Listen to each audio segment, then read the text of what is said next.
Professional wrestling has its fans and its detractors, but it's impossible to ignore the effect that it has had on our culture. Today on Radio Free History, we're going to look at professional wrestling, from its obscure origins in the British Isles to the President of the United States being a member of the Pro Wrestling Hall of Fame. Hope you enjoy it. So this is an episode on pro wrestling, and we're going to dedicate it to the brave midgets union that existed in the WWF, who they stood together and would not submit to a lecherous promoter, and ended up getting fired for it by Vince McMahon. At least they stood tall. They stood tall. I'm reminded of the 300 Spartans because of their bravery, their solidarity, and the fact that in both cases this was a rearguard action. And in both cases, it fell apart due to just a deformed lecher. It's just awful. French-Canadian fucking... Yeah, it was a French-Canadian. It was... Pat Patterson was the promoter that wanted him. If you're curious, we'll get into him a little bit later. But wrestling, it's fitting that we start with Midget SA because... Like Midget SA, this is something that sounds very silly and ridiculous, but then ends up, in actuality, being very serious and having all kinds of consequences and, to things. So, first we kind of got to get to the elephant in the room. Yes, wrestling is gay, crazy gay. In any form, grappling is for the gays, basically. It was invented by the ancient Greeks. That's not a great starting point if you're trying to make a case for the heterosexuality of wrestling. No, the Greeks did not think, being gay was kosher. They just said if somebody's of a higher social stratum than you, you're expected to submit to it if he wants it. It's just considered bad manners. You were allowed to be on top, and perhaps that's why wrestling was so important to them. Whoever's going to get into the dominant position was going to be okay. On that note, there's a theater element too, right? This is especially professional wrestling. There's, it's definitely a show. So you're going to have a gay coded or gay linked thing there. And it's tied up with bodybuilding, which the history of bodybuilding makes the history of wrestling look just staunchly, it's heterosexual. Yeah. Well, if you watch any documentaries about Arnold Schwarzenegger in the 80s, you see Arnold surrounded by a lot of muscle-bound guys who just seem a little light in the loafers. Well, in the same way, bathhouses that were not really meant for a bath by the time they crossed the ocean and came to America. Gyms were not really meant for working out. They were meant for working out, but it was also like a gay nightclub. It was like these gyms came in to service the homosexual community. Bodybuilding was a very homosexual thing. Arnold took it mainstream, but Arnold still posed for gay magazines. I worked with a lot of bodybuilders. It's just like, hey, did you know, old dudes will pay you just to hang out with them in a Speedo? It's like, oh, I didn't know that. But that was gay even without the last three words. Yeah, that was just no. They just mentioned this to you as the most normal thing in the world. Certain drugs build muscle. Like GHB is one example. There's all kinds of that again gets tied up in the one more cultural overlap between these guys and the gay community. At the same time, it's also a very deadly dominant martial art. Non-grapplers have basically zero chance of taking out a guy who knows how to wrestle in a fight. Your instincts are not set up for a grapple. If you haven't actually trained to kind of overcome your initial instincts, you're going to just get destroyed by a guy who knows what to do in terms of grappling and manipulating you. The Gracies kind of proved this in 1993. This is not strictly wrestling, but they proved the dominance of grappling. They put this, for anybody who doesn't know, they put a 170-pound, skinny, kind of dorky-looking Brazilian guy who understood grappling, and they had him fight all these boxers and karate guys and any tough guy they could name. They put in the cage with him, and he was able to handle them without too much trouble, because they didn't understand grappling. This is kind of like a blitzkrieg moment. You got people, they think they figured out how to fight a war, and then we're going to dig trenches and have strong points, and then Hitler comes in with the blitzkrieg and reinvents armored cavalry and the tanks punch, and he completely changes the way war's fought. This is kind of, in 1993, the first UFC, same kind of thing, but with martial arts. So that's the opposite of Putin, who looks at modern warfare and then decides to use the trenches. I don't know backwards. I'm going to do what do we have the resources for? It's funny, I get to Putin later. It's actually funny that you bring him up right now. Putin's part of this story, don't worry, guys. But a lot of people are familiar with the Gracie story in the UFC. Very few people know that the Gracies have a long history of getting their asses kicked by Japanese professional wrestlers. Hoist Gracie's dad Helio Gracie got his arm broken by a guy called Kimura, who was a trained Japanese professional wrestler. And Hoist got his arm broken by a guy named Kazushi Sakuraba, who was another Japanese pro wrestler. So again, you have this ridiculous thing that is actually a very, very deadly martial art. Deadly series. If you wonder how with my gentle middle-class upbringing, I was able to go toe-to-toe with these thugs, that I was thrown out of bars in Toronto, it's because these guys go to schools that don't have wrestling mats. They can't afford wrestling mats. These are by and large not the guys that are going to really, show up and be dedicated to a sport. So you end up with these kind of lanky boxers in sagging pants that fall down around their ankles and trip them every time against a guy who knows how to wrestle. And that, thankfully worked out in my favor. There's other advantages. You don't leave any marks usually, or any marks you leave are consistent with a fall. Again, you humiliate the guy. Is he going to go back to his, you throw some thug out of a bar. Is he going to go back to his biker gang or his, crew and say, he, motherfucker, dry hump me? What do? He dry hump me out the bar? No, they're not. They're going to lose face if they do that. So it's, again, the gay becomes very serious. Now, wrestling, oddly enough, seems kind of hardwired into people. I'm reminded of two boxers. You got two guys trained to strike. They got gloves on to prevent them from, grabbing, and they still are going to hug half the time. The ref's got to break them up. So that's how hardwired wrestling is into us. It's very, very ancient. It's mentioned in the Bible. Yep. Jacob changes his name to Israel after he wrestles with an angel. Yep. The word Israel means wrestles with God. Yeah.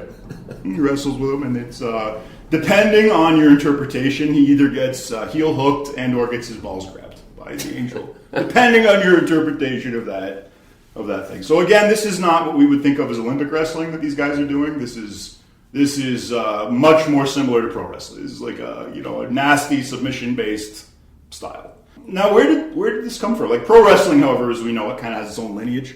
Like so many fucking things in our culture, it goes back to the practices of an obscure area in England that ended up, because of the way migration worked, becoming very, very important.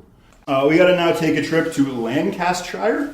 Lancashire, thank you very much. I was going to say... I spent half a year in England a couple of years ago. I learned how they pronounce these things. I was lost. I was going to, I was like, okay, I'm just going to do my best. It's like they have a bunch of towns that are named like Grain, but it's spelled Greghane or something. Suss out a non-local, basically. But in most counties in England, if you got into a fight, one guy knocks the other guy down, the fight's over. In this particular county in northwestern England, that fight didn't end on the ground. They kept fighting. It was called up and down fighting, and that's because these were a bunch of like really angry miners who were, working these crazy hours, and this is kind of how they'd settle conflicts. This is how they entertain each other. They do this for small amounts of money. And it was called up and down fighting. And eventually this got codified into a system in a sport called catch as catch can. But being tough doesn't pay the bills. You get nobody comes and hands you money for being tough. You gotta somehow make money out of this. And these guys, however, know I can win basically any fight against somebody who's not trained in this. So you got a situation where a group of people can be sure of the outcome of a potential fight. And what do they do with that? Well, they join the carnival. And they end up getting tied up with strongman shows. And they go into a town and they'd say, who's the toughest guy? Come up and wrestle us. Anybody, take on all comers. And they'd very quickly beat up the local tough guy because the guy didn't know any submissions. And then they'd say, okay, now if you want to pay money, the two of us are going to fight. Two guys who are actual wrestlers are going to fight. They realized again very quickly nobody cared about the technical aspects of no one could appreciate. In the same way they couldn't grapple, they couldn't appreciate a technical wrestling match. And does anybody appreciate Mike Tyson's great technique? No, you appreciate him for being an animal. Well, that comes up, why we care about fights. That's something I'll bring up in a minute. But this led to Hippotron bouts, which is like a faked, pre-worked bout. This is very popular in circuses throughout England and France. Really, it stays in this kind of, it's a real sport.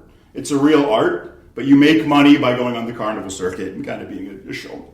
I mean, gymnastics is a real sport, but you make money by joining the Cirque du Soleil. Yep, same exact thing. Yep. And this again, continues like this, being these kind of like sideshows almost, until it comes to America, crosses the ocean. Our good friends, the Americans, again, they have a habit of taking things to its logical extreme, and you're going to see this is one more example of this. Often past the logical extreme. Well, yeah, if they're going to do it, they're going to go all out with it. And God bless them. You might have heard Abe Lincoln's a wrestler. People always picture, Abe on a mat doing Olympic wrestling. Olympic wrestling did not exist at this point, hadn't been codified yet. Lincoln would have done something very similar to pro wrestling. It would have been competitive, but he was a submission grappler. So he's 6'5", he's probably pretty tough. I'd love to fucking fight Lincoln. But that'd be, if I could fight one president. You and a lot of old Southerners.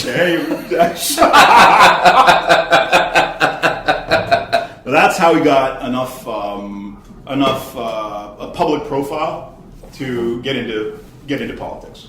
So you see right away the connection between politics and wrestling in the States. Also, like his father-in-law was one of the railroad tycoons. I think that had more to do with it. That helps too. Yeah. Don't get me wrong. It's a complex tapestry here. But this eventually, these traveling shows, these competitive, what would you call it, like leagues, pop up all over, and it eventually becomes the territory system. What the hell is a territory system? Well, you've got these promoters all over. They're divided into the whole United States and Canada, divided up into territories. And they have an agreement that they are only going to do shows in their territory. So you've got hundreds of these guys. Now, these differ a lot. One promotion might be all about really realistic, brutal bouts, and one promotion might be about like jumping off the top rope, high flying. One might be about comedy gimmicks. They all had their specialty. They all had their own stars, and that's more or less how things kind of develop. You have this kind of carny mafia, and they have a council of all these guys. And if anyone tries to start a union, if anyone gets out of line, they can blackball them, not just from their promotion, but from everybody's promotion. And there's and I'd imagine that being a carny is not exactly a transferable skill to a lot of other industries. Stone Cold Steve Austin was driving a forklift. Yeah. So that's to give you an idea of like what these guys go back to if they get kicked out of wrestling. It's not glamorous typically. So yeah, you have a lot of desire to be in that. And again, you get a lot of women at this point. They call them ring rat. You still do. You get groupies, but there'd be guys who didn't get very much money actually, being the champion of a local promotion, but because they met so many women through this activity, they do it. They called it being paid in pussy. It was just, I guess, human nature. But male porn stars basically nothing, but they have reasons for wanting to go into that line of work. Exactly. Then you think of gay stuff, man. Well, okay. That comes down to the laws of supply and demand. Let's say heterosexual porn stars don't make a lot of money. That's fair. Because the supply of labor largely outstrips the demand for labor. Yeah, exactly. Now, these bouts, again, everybody still thinks they're real, at least people who aren't, in the know. And they're overseen by the state athletic commissions. The same guys who do boxings are overseeing the local wrestling promotion. So you got fighters have to have checks by doctors and get a license. There's some oversight. This is actually funny. In the Toronto territory, my dad knew a doctor who was one of the guys, paid by the athletic commission to give these wrestlers their checkups. And he goes to one guy and puts his stethoscope on the guy's chest, and he can't hear the guy's heart. The guy's too fat and muscly for him to hear the heart. And again, that guy still got his license. So it's not, again, the oversight was corrupt. There was a lot of old boys club shit that went on, but at least there was some kind of state oversight of this business. And that continued until Vince McMahon changed that. Now, who's Vince? Vince is kind of like the Adolf Hitler or the Bismarck of pro wrestling. I guess he's more like Bismarck. He came in and he united a very diverse, group of territories. He put it into one gigantic thing. All united by their love of violence. And their hatred for each other. Vince, again, it's like a fucking something out of like English child literature. Like you got this unwanted kid growing up white trash in the southern United States. His biological father is one of these local promoters. He's the guy who runs the Northeast Territory, Vince McMahon Sr.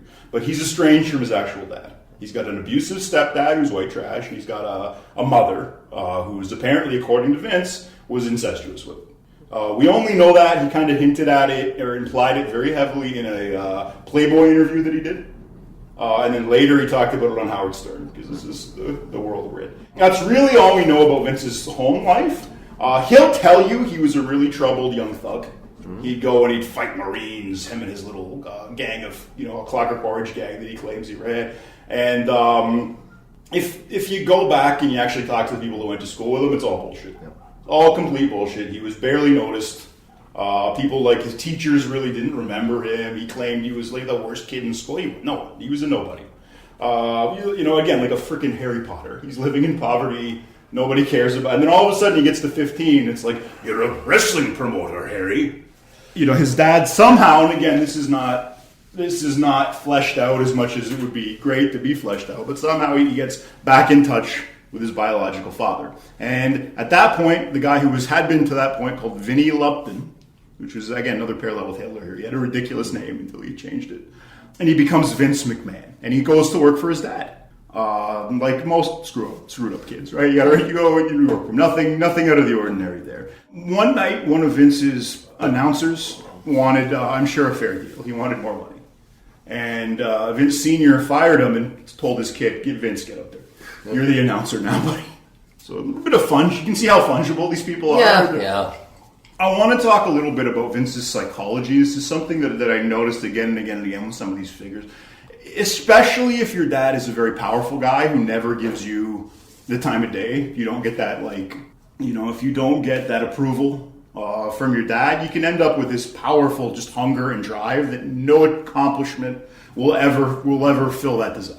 Nothing, it's called something Robertson Davies, you call it the wolfish personality. He talks about it in the Denford trilogy of how this affects the people around you, how it affects you personally, and it's not a great thing to have. But Vince, I see the wolfishness in Vince. None of Vince's accomplishments, nothing Vince ever does, gets him the approval he needed from his dad. Now, this is another parallel with Trump. If you look into Trump's history, it's the same kind of thing. You've got an average kid who never really got the approval from his dad that he craved and became very driven as a result. Now, Vince's dad didn't want to hand the company off to Vince. That was not how it was supposed to be. He wanted to sell out to a guy named Gorilla Monsoon, who once fought Muhammad Ali in a staged boxing versus wrestler match. So this is competition. One of my buddies, I was rehearsing this, and one of my buddies had a really good insight. He's like, Vince is the guy with 100 IQ in a world of people with 85 IQs. Yeah. Like Orwell, I think, brought up, it was in the land of the blind, the man with one eye is king. And Vince is the guy with one eye in this scenario. Now, he goes to his dad, and he says, Dad, don't sell out to Gorilla Monsoon. Let's negotiate something. I'll buy you out. Vince, you don't have any money. Okay, well, look, give me the company. I'll give you, over this year, every 4 months, I'll give you a payment. And it was way more money than the dad would have ever been able to get from the business. And yet Vince is somehow, and he says to his dad, listen, if I miss one payment, the business reverts to you. You keep all the money that I do. You associate the leveraged buyout with American Psycho, 80s Wall Street shit, but no, Vince was doing the leveraged buyout. He went to his dad. It was the only way he could get his dad and his dad's partner, Gorilla Monsoon, to agree. Because they thought there's no way Vince is going to do this. Vince is so stupid. They don't take him seriously. And again, because it was silly on his face, how is he ever going to get this money? But he comes up. Somehow he gets this money. Now, they claim in the Netflix documentary that's now making the rounds and different, if you ask Vince, he'll say, we pulled it out of the business. He somehow made it super profitable. Doesn't make any sense. Somehow he got money. There are ways that especially in New York, which is where his territory was situated, to get money. You can get bags of money from unsavory people. But then you owe those people money, and there can be problems based on that.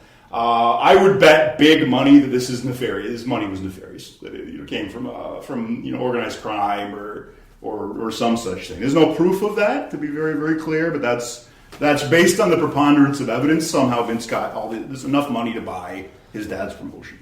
What does Vince do with his dad's promotion? Okay, he's driven. He's wolfish, and he starts. First thing he does is he goes to the state and he argues in court, guys, wrestling's not real. This is an exhibition. Why do we have to be regulated by the athletic commission? You don't regulate the circus. You don't regulate the Harlem Globetrotters. Why do we have an athletic commission? And the state's like, you're right. And one by one, he gets the athletic commission pulled from every state. He just makes that argument. And they're like, yeah, it's fake. And so first thing, he removes any government oversight. He becomes a conservative hero. At this point, he ties to the Republican Party here, but he's what was his name? I forget. He was a very dorky religious conservative that was just best. Benihana? No, not him. Pat Robertson, Jerry It Falwell. wasn't Pat Robertson. It wasn't Jerry Falwell. It was anyway some Republican. I'll look it up a little later. And again, Vince's superpower is he has bags of money. He goes into the territories. This is what his dad, this is the old territory system. He leaves his territory and he starts buying up the talent from other territories. And then he goes back to their territories and starts doing a show with their talent. And one by one he does this. The Carney Mafia gets together. They realize what's happening. Vince is breaking the territory system agreement. And they threaten him. They say he's going to end up in the bottom of a lake. He's going to get his legs broken. That never happens to Vince. These guys hate each other enough, and there's enough regional hatred between these various promoters that they don't see Vince as a threat. And one by one, they go to business or they sell out to Vince. If you're curious about the ins and outs, the details of how he did that, there's Game of Thrones, Shakespearean stuff that goes on. It's very interesting, but we're not going to touch it. Suffice to say, Vince destroys the territory system. Becomes the NFL. He becomes like the main wrestling promotion for the entire United States. And this kind of brings wrestling into a golden age. He's doing a lot of TV spots. And his big stars are guys like Andre the Giant. Hulk Hogan had actually been fired by Vince's dad. Vince's dad was the guy who named Hulk Hogan. He's Terry Bollea, is his real name. But Vince's dad said, no, you're going to be an Irish guy. We're going to call you Hulk Hogan. And Hulk refused to dye his hair red. The guy was like, you got to dye your hair red. And Hulk was like, my hair will fall out if we try and dye it. So that's why he ended up with a blonde Irishman instead of a redheaded one. With the last name Hogan. Now, he got an offer to do a movie called Rocky III. And it's a very memorable appearance. He fights Sylvester Stallone's character in it. And he got fired for that. Vince Sr. was like, no, you should have been wrestling. I told you not to do that movie. And so he's dead. Now he goes and he runs a bar in Florida. Because he's smart enough, he can run a bar. And that's his big leverage. You want to talk about the guy with the slightly higher IQ than everybody else? That's Hulk Hogan. Yeah. Vince has 100 IQ. Hulk's IQ is like 90. Yeah. Everyone else is like sub 85 in this situation. Hulk Hogan is also, his face should be on the definition of survivorship bias. We should study that guy. I hope they put his body in a jar when he dies, and every bit of him is studied, because he should be dead. Yes. The fact that he's still alive is a testament to, I don't know if it's genetic superiority, I don't know if he got lucky, but how that man is still walking around blows my mind. Everyone he worked with in the 80s is dead. I don't mean most people. I mean everybody. It's like him and Vince are the last two living people. And, this is a golden age. Andre the Giant's a huge star. Roddy Piper is a big star. And he does a lot of TV shoots. But really, wrestling's not cool.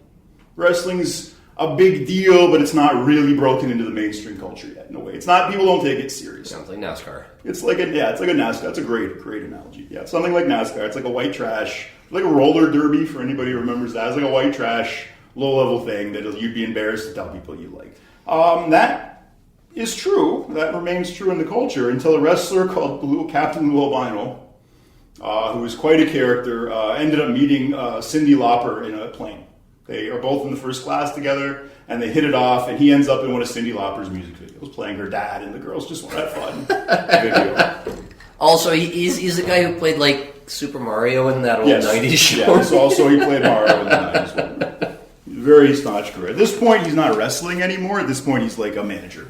So he's put rubber bands in his beard to make it all crazy, and he's like a bad guy wrestling, bad guy wrestling manager. A heel. Yeah, a heel, exactly, in the parlance of this. I'm going to assume you guys know heel face, the basics if you're watching this. There's some wrestling terms. Look them up if you're curious. I won't. They've been in a lot of other casts about this kind of thing. I'm going to assume you have a basic knowledge of wrestling. But this connection between Lou Albino and Cyndi Lauper connects wrestling to the youth culture. It collects it to MTV, which then takes off in the 80s in a very big way. It becomes a major youth cultural event. Not only do they do a show on MTV, but they end up licensing Vince all this money for a new idea. Now, Vince wants to call this new idea the Colossal Tussle. And it apparently, according to the people around him at the time, who've all written books, that they all did their very best to talk him out of it. It took a lot of talking, but he finally agreed, okay, WrestleMania was what we'll call it. He was going to sell, it's called closed, it wasn't really pay-per-view yet. It was, you go to a movie theater and it's played live. It's called closed circuit television. He tried this before with Muhammad Ali fighting a Japanese wrestler, and it had been a disaster. But he mortgages, again, this mysterious supply of money. Vince claims he mortgages his house. Who knows, right? Somehow he gets all this money and bets it on WrestleMania. And he is sweating. He is so stressed and crazy. If WrestleMania had not taken off the way it did, we wouldn't be telling the story right now. It would have fizzled. Vince would have been in the bottom of a lake somewhere. Who knows? But Vince is able to make good. This new way of marketing wrestling becomes really popular. He makes all this money. And the business booms. Now, it's funny, kind of another tie-in with pop culture. You guys might know Mr. T. I don't know, for anybody who's not up on their nostalgia. He was a bouncer from Chicago, and every time he knocked a guy out, he'd take their chain and put it around his neck. And he did this so many times that he had like 40 pounds of gold around his neck.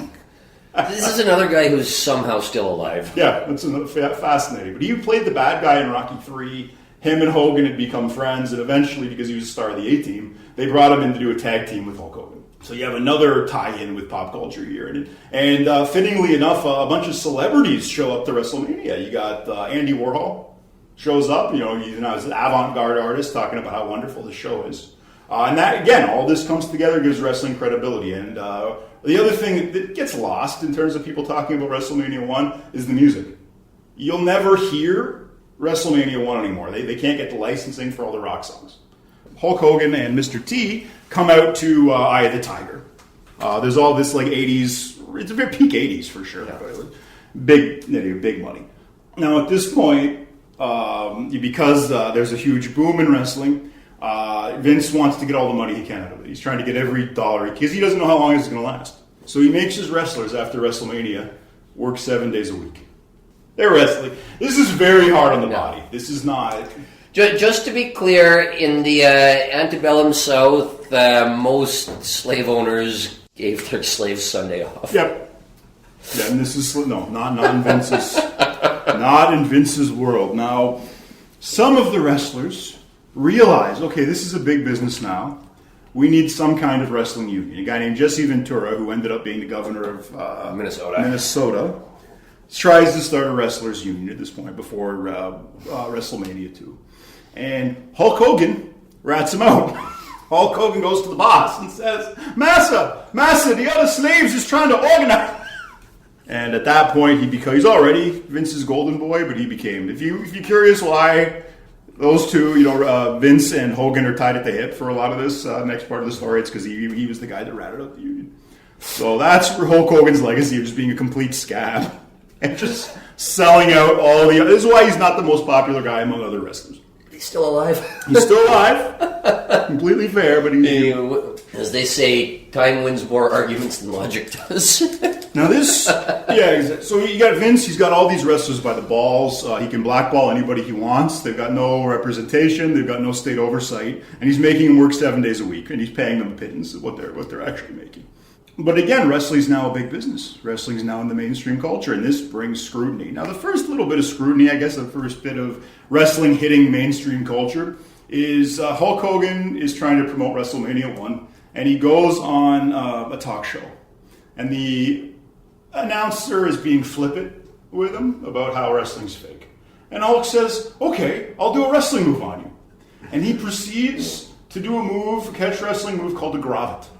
Now, this is a really nasty front chin lock that I wouldn't do to a drunk at the bar because it's too dangerous. And Hulk puts him in this hole, literally a third his size TV host, and chokes the guy out and gets his head smashes open on the footage is available. Yeah, the guy's name is Richard Belzer, if you look it up. Yeah, that's the guy. And he ends up suing but that's the kind of first. You got mainstream culture bumping up against this weird wrestling culture where you got to protect the business and you got to be tough and all this other stuff. And this is kind of the first scandal, but Vince Moore, there's another issue where a guy is slapped. John Stossel gets bitch slapped by a wrestler after he asks, "Is it fake?" And he just again, there's a lawsuit, but this is the kind of thing that is bubbling up. Now, speaking of things bubbling up, all their carny shit they now can't get away with. Now, this stuff I'm going to talk about now, this is normal carny shit, but now they're a business. So now it's like Alex Jones when people took him seriously enough that he got sued for libel. This is kind of that transition. It's like, man, this is a ridiculous thing, but this is now serious enough. There's at least enough attention that they're like, wait a minute, what are they doing? Alex Jones must be back in the Ozempic now. He's actually looking handsome again. He was a handsome kid. Yeah. He became like a hamburger monster because he was convinced that the government was going to kill him any day, so he'd eat like 3 hamburgers for lunch. Yeah, and now modern medicine has allowed him to continue just putting horrible things into his body. It's interesting that he would take a drug that would modulate. This guy who thinks fluoride's freaking horribly toxic, despite his dad being a dentist. But we'll get into. Yeah. Well, ironically, we bring up Alex Jones a little bit later. He's going to play a small part in the overall story that we're telling here. But the first major scandal that threatens to break is called the Ring Boy scandal. Now, against Vince, does not have an IATSE crew coming in and setting up doing his tech. He's got all these unloved, weirdly handsome young men from broken homes setting up his rings, doing this, traveling with it. And they were called again by Pat Patterson. This is the guy who tried to get the midgets to have sex with him. I'm going to guess that he recruited them by going down to the Greyhound station and say, "You look like you're running away from home." It was like pimp shit. It was not at all ethical. And he called them the cream team because that's how much sexual access he had. And he was passing them around. It was him and 3 other promoters were just having their fucking boy buffet with these fucking kids. They were setting up the ring. And one of them says, "I'm not going to do it," and he gets fired. And somebody gets in his ear and says, "They're not legally allowed to do that. We can sue." And he sues, and Vince offers him his job back, and the kid's like, "Really?" Gets his job back, rats out all the other ring boys that are thinking about coming forward, and Vince is able to bend their ear, and he kind of beats this scandal. Now, it's understood at this time, too, Vince is acting out sexually. There's a referee, a female referee that comes out that says Vince, essayed her. This all kind of gets buried. It's everybody's word against his. He briefly fires the 3 promoters when the ring boy scandal broke, and then he hires the one that was trying to get the midgets back. He ends up bringing him back. So that's the baseline. There's always, and again, in the carnival, in this kind of world, there's always a baseline of like. From the first time I saw wrestling while flipping through the channels as a kid, I never assumed that it was puritanical sexual mores going on here. These people live in a very different world. And there's this is again baseline for a lot. There's a baseline of this in a lot of aspects. But so Vince somehow is able to beat this. Now, another thing Vince has to beat is there's a wrestler called Jimmy Superfly Snuka, and he's Samoan. He's related to The Rock, the big Samoan wrestling family, and he's not maybe the nicest guy. And his wife or his girlfriend ends up dead. And the cops come and interview him, and he says, "Whoa, we got into a fight, and I might have hit her." And Vince has a lot of sway with the local cops. Why does Vince have sway with the local cops? Well, Vince gives them a lot of paid duty jobs. It's doing security at his wrestling events. Now, I remember in your bouncing days, you telling me that if you don't pay the cops, somebody else will. Yep. And on that note, Vince ends up showing up with a briefcase. Now, it's never unveiled what was in that briefcase, but he went with a lawyer and a briefcase with Jimmy Snuka, and Jimmy tells a different story the next day. Jimmy's talking about, well, she got out of the car to pee, and then she fell over and hit her head, and then I just woke up and she was dead the next day. And he's not charged until 2 or 3 decades later, and he was at that point so senile that it was ruled that he couldn't participate in his own defense, and it was thrown out. The murder case was thrown out of court. So Vince, again, he's able to bury that one. The one that he can't bury is the steroid scandal. That's kind of in everybody's face. I want to point out, this is before the steroid scandal in baseball, before any accountability was done in any other sport. They came down on pro wrestling first. This was like, talk about it as a cultural institution. And also, again, if you're under a certain age, first of all, it was in the 90s or the 2000s when they finally admitted that wrestling was fake. Before that, a lot of people, it's not fake. 10 years earlier than that, it was, Arnold's not on steroids. Yep. No, what are you talking about? He eats a lot of eggs, horse meat. He eats 20 eggs a day and he works at... No, anybody who knows anything about human biology knows that this is some very... this is some steroidal bodies that are on these wrestlers. Vince is charged with RICO. He's charged under RICO. For distributing steroids with Dr. Zahorian. So basically, Vince hired a doctor who would go to wrestlers and say, okay, here, you need some therapeutic steroids. because you're dangerously underweight.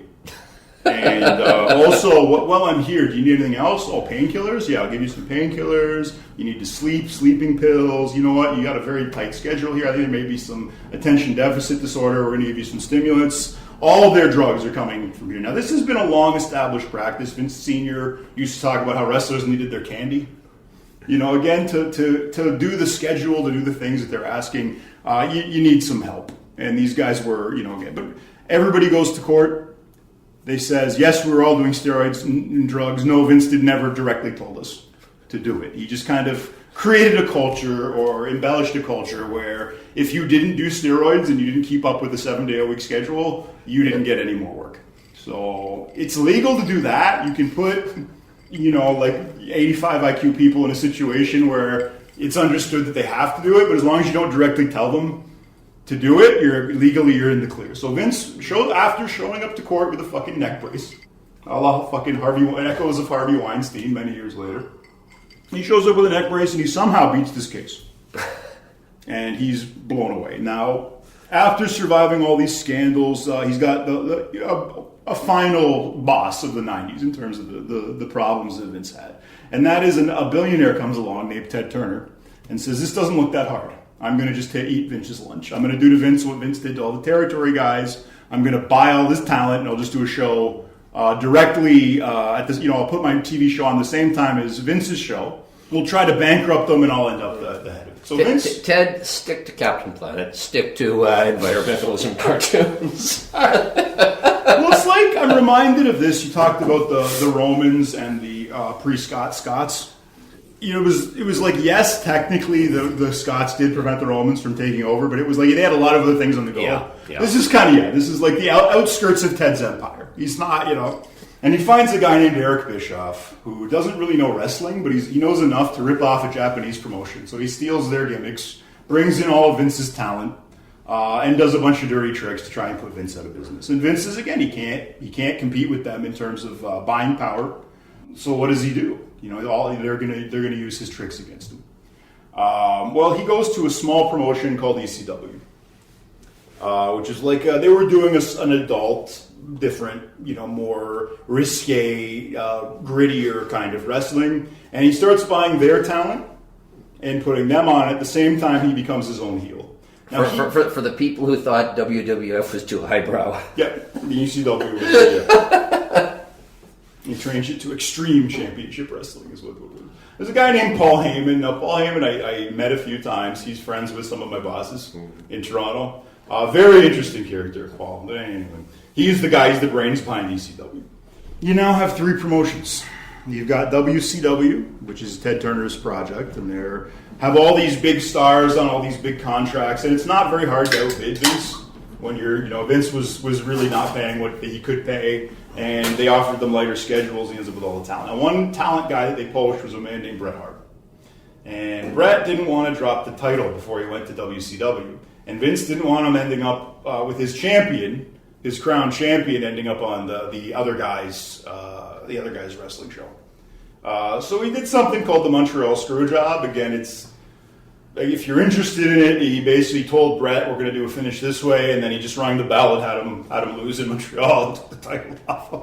And Vince and his advisors said, "Well, what's Bret going to do? Was he going to go to the papers and expose the business?" Well, that's what Bret did. He said they screwed me. He goes to the papers. He says, "I am a fake wrestling champion," and these guys screw. So there's all this public anger against Vince. Vince, being an opportunist, says, "Wait, these guys hate me? I'll be my own bad guy." And he starts playing his own bad guy, which again, I'm sure keeps costs down. He knows he's not going to jump to WCW. And he brings in a guy called Stone Cold Steve Austin to be like the redneck character who's like going to get over on his boss. So that's what wrestling becomes. It's like you got this greedy promoter, and you've got this straight talking Texan who comes in and frickin' straightens him out every week. And there's a situation where he puts an enema tube up Vince's butt. There's all kinds of. They did everything. Wait. Vince is the guy in charge here, and he gets to get him up his own ass. Yes. Okay. Yeah, Vince is a complicated man. I've seen the video of him getting his head shaved by Donald Trump. Well, that's about 10 years later at this point. We're in the 90s at this point. That's in the 2000s and when he comes in with Trump. Now, what finally breaks is you got these three promotions. What finally breaks this is there's a downturn in the business. And WCW has all these liabilities because they have all these contracts that they put out, assuming the business was going to be at a peak forever, to pay all these now aging, injured wrestlers who don't want to work together. They still have to keep paying out their contracts. So now it becomes WCW financially unviable. I'm just amazed. You look at the history of like the banks and high New York finance; they're making all the same mistakes that you see in professional wrestling. Yeah. It doesn't matter how high you go up the ladder; it's always the same shit. Business is business, and at the end of the day, there's only so many ways to fuck it up. And one way is getting all these liabilities, assuming that your asset or your income is going to be the same as forever, and then bam. That's exactly what happened in 2008, which crashed the global economy. Just to be clear here. And when the wrestling economy crashed, Vince ended up buying WCW. So he bought it over, and he ended up buying ECW too. These were when the downturn happened. Nobody could compete except Vince because Vince, again, was his own star, and he could exploit the crap out of his talent. That continues until eventually Austin gets pile drive. So Owen Hart, Brett's brother, accidentally breaks Austin's neck with a move called the pile driver. And now Austin can't wrestle anymore. So what's Owen Hart doing these days? Well, it's funny you mentioned that. Owen, they gave him a superhero character. And Vince, again, there was a lot to this. Vince will tell you that the harness was faulty. But what's undisputable is Vince fired the experienced tech guy who had experience running the stunt where they lowered Owen from the ceiling and put not an amateur, but a guy with a lot less experience in to run the stunt. And the guy ended up falling, and his chest hit the turnbuckle, and he died after falling 70 feet in front of a crowd of people. Vince continues the show.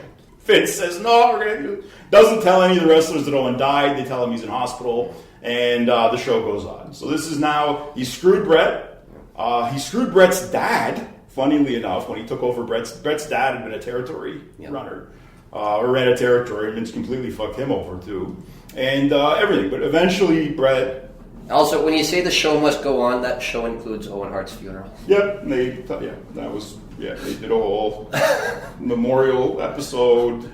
It was... they went to an actual funeral home that's near where my parents live, and they forced all the wrestlers to stay in character for the... Can't break kayfabe. This is when they've already admitted in court that it's not, but they're going to make everybody... It's weird. They do that. But again, it comes down to, as much as I hate to say it, the WWF kept its liabilities small. And they were able to negotiate this bad economy in a way that the other stars really, really couldn't. Vince is once again on top of everything. But again, he doesn't want the business to be on a downturn forever. He ends up convincing Brett to come back. Everybody's got to kiss this guy's ring. He's the last game in town. So you fuck a guy over, you fuck over his dad, you kill his brother, he still eventually comes back and works for it. You see, kids, when you're thinking about what to major in if you go to college, there's something called transferable skills. Yes, studying engineering or the sciences might be less interesting than studying English literature. You have fewer transferable skills if you study English literature. Bret Hart is a man with not very many transferable skills. No. And he ended up back kissing the ring. Now, Trump and Vince, they have a lot of commonalities, and they've been friends in New York for a while, according to all accounts. These guys knew each other. And eventually Trump gets famous enough with the reality show he's on that he comes and does a pro wrestling storyline where he's the rival billionaire coming in to mess with Vince. He does a WrestleMania, he ends up shaving Vince's head, as you mentioned. And he's in the Wrestling Hall of Fame. Yeah. Trump is in the Pro Wrestling Hall of Fame.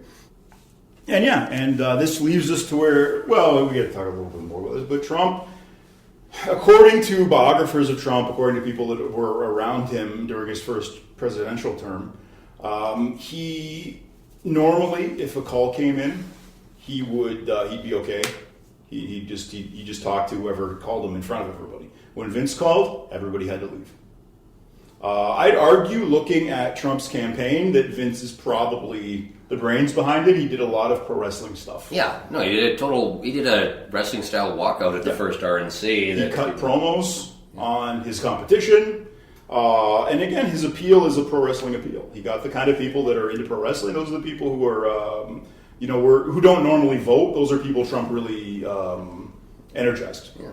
So it had this appeal that was out of nowhere. So now you've got and Vince again. Some of the sex scandals start coming to light, and Vince he wiggles out of it.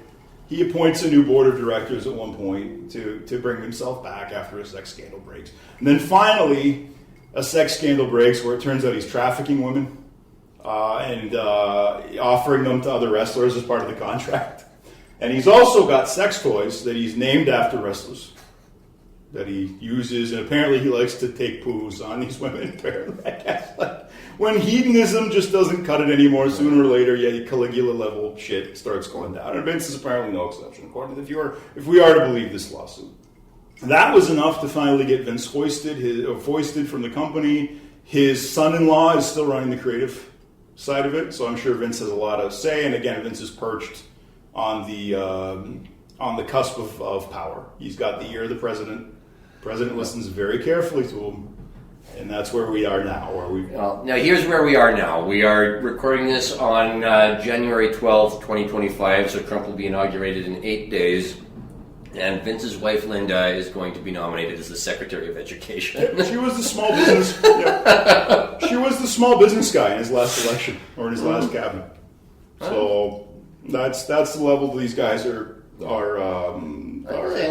I'm just saying she's going to be the first Secretary of Education who's taken part in a WrestleMania. Yep. The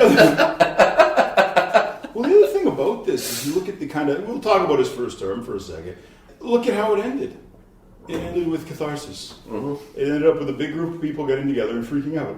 Oh. They didn't put landmines down. They didn't start a civil war. They all got together and they freaked the fuck out and had a tantrum. And one guy in face paint, like the Ultimate Warrior. Yeah, but that could have been a pro wrestling crowd. That was, he tapped into something that pro wrestling also taps into. What are the implications of this? Why is pro wrestling a thing? Why do we want to go and watch this? Why is this a viable business time and time again in our society? Well, for starters, this is one of the few times that white trash gets to see live theater. This is, live theater is something people really need, and this is one of the expressions of that. In terms of working class people, is one time they're going to go and see a live show. We live in a world devoid of wonder and spectacle, and wrestling kind of fills that gap. As some people call the Magian worldview. This is the idea that the hand of God and is in small events, and it's a grand view of life. This connects to that. I think it provides that sense of grandeur. I think it also provides catharsis.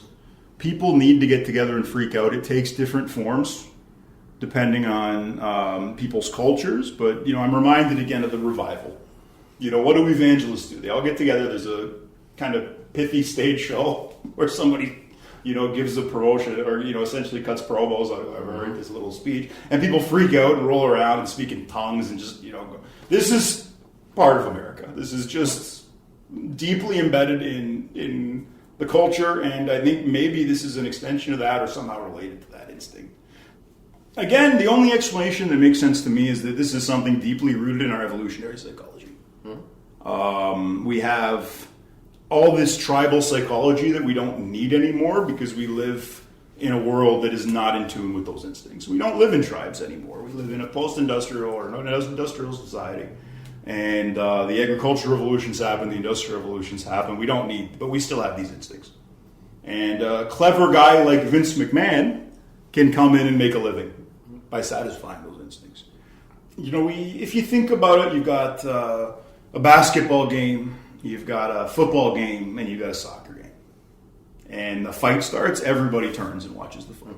Mm-hmm. Why is that? Well, a fight is going to determine the social hierarchy of your tribe. Yeah.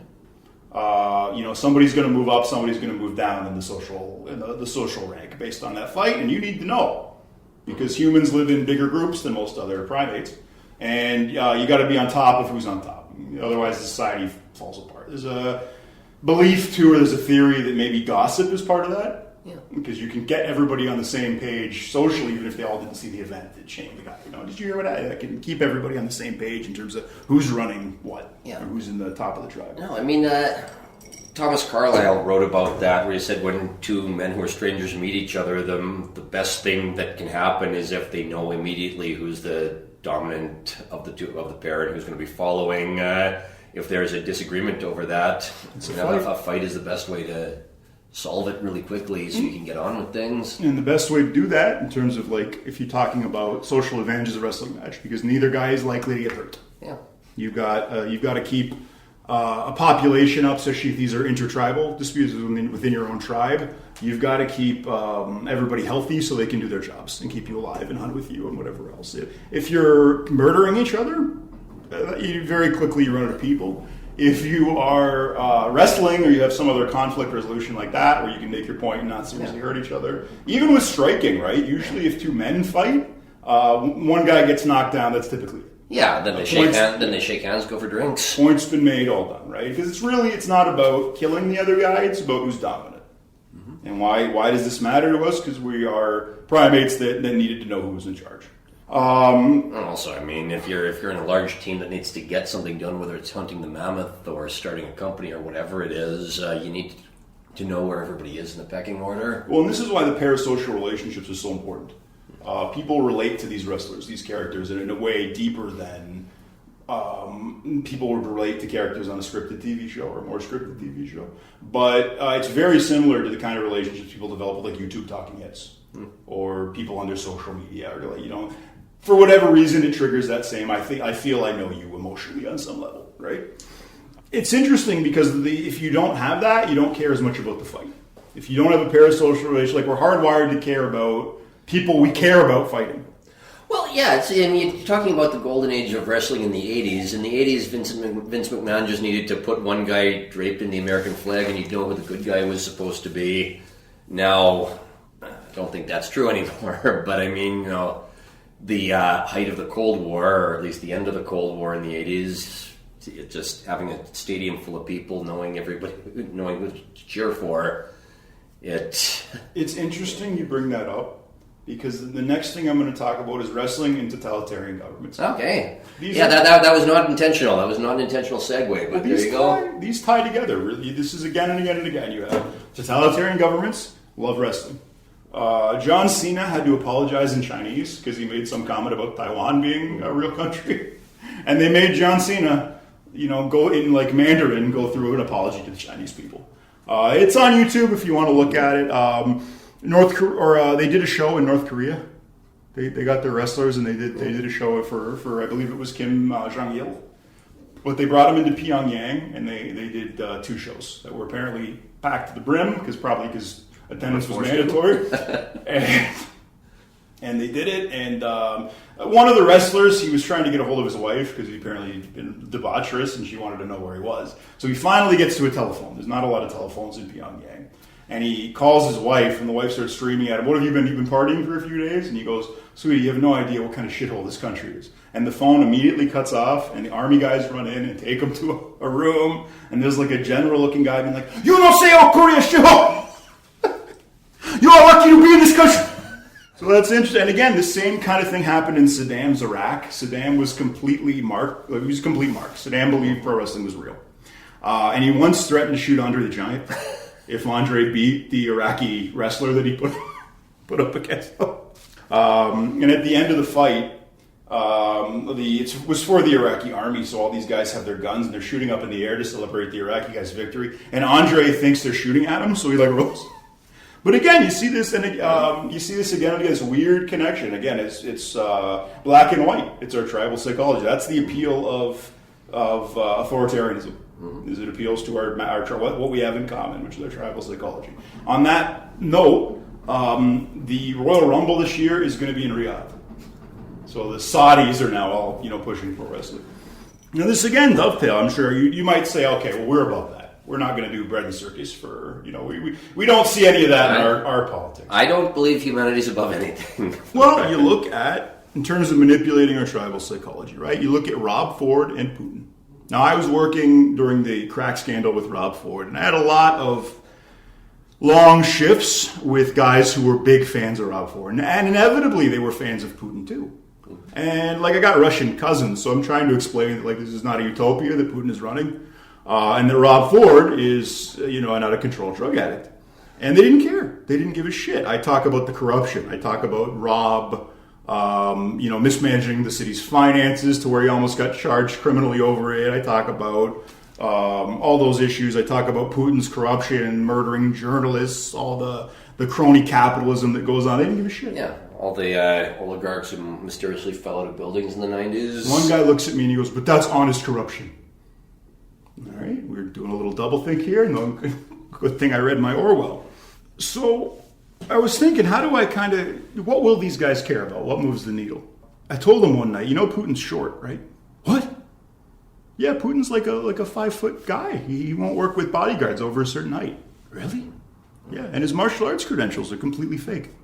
Yeah, there's actually more evidence of, I challenge you guys to check this if it sounds bad, but there's more evidence of Justin Trudeau actually doing combat sports competitively than there is of Putin. You will find video of Putin doing demonstrations.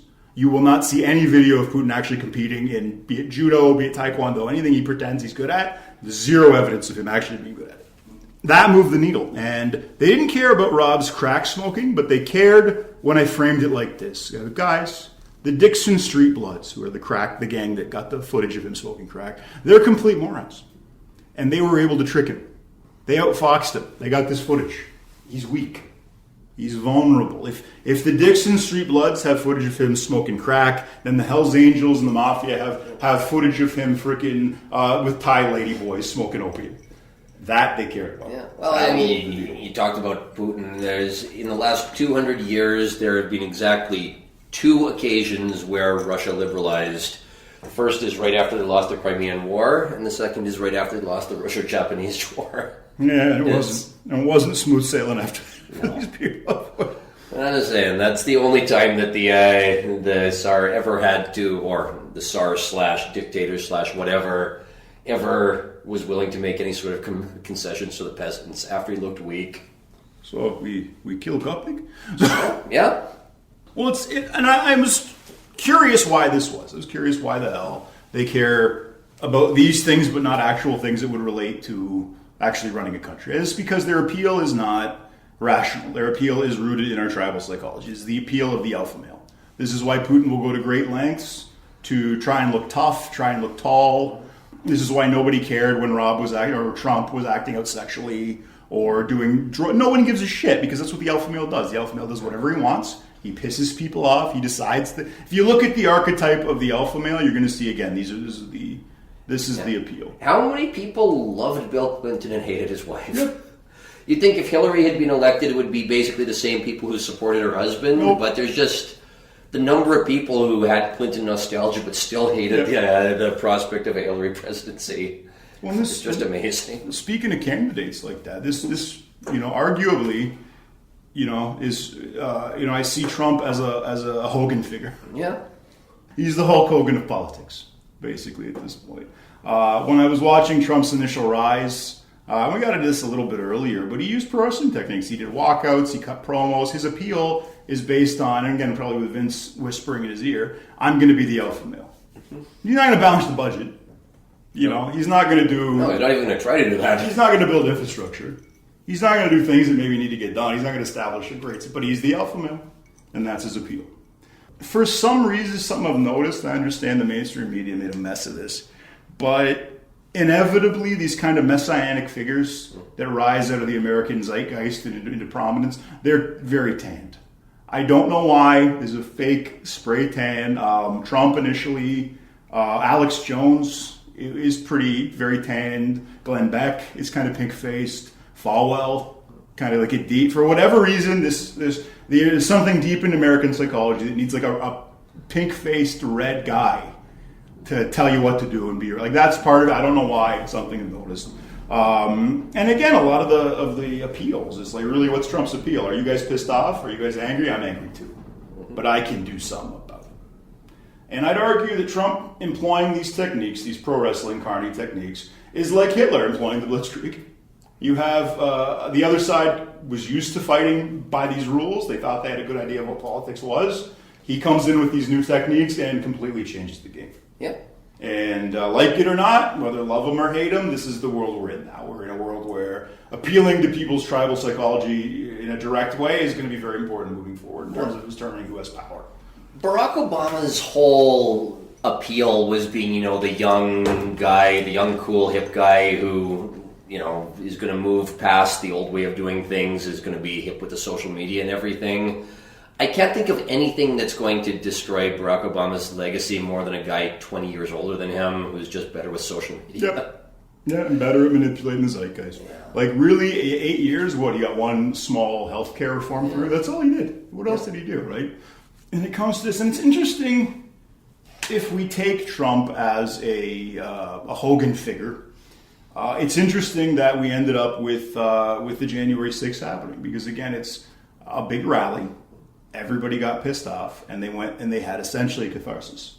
Like, they didn't dig trenches. They didn't start laying mines. They didn't dig in for a civil war. They went to Congress. They freaked out. They took a shit on the desk. They stole a sign. And they fucked off. The cops kicked them out. That's what I would suspect. I think there's some limitations to what this psychology can get people to do. And I think we're seeing it there. I think we're seeing, if there's limits to it, it's again, it's pro wrestling, and it ends up with this big cathartic event. So it's very fitting that's where we ended, basically. I hope this gave you something to think about. I hope you realize that silly things that people don't take seriously can be deadly fucking serious. And that's what I hope I got across in this podcast. Tune in next week. Hopefully we'll have something else interesting for you. See you then. Cool. See you guys.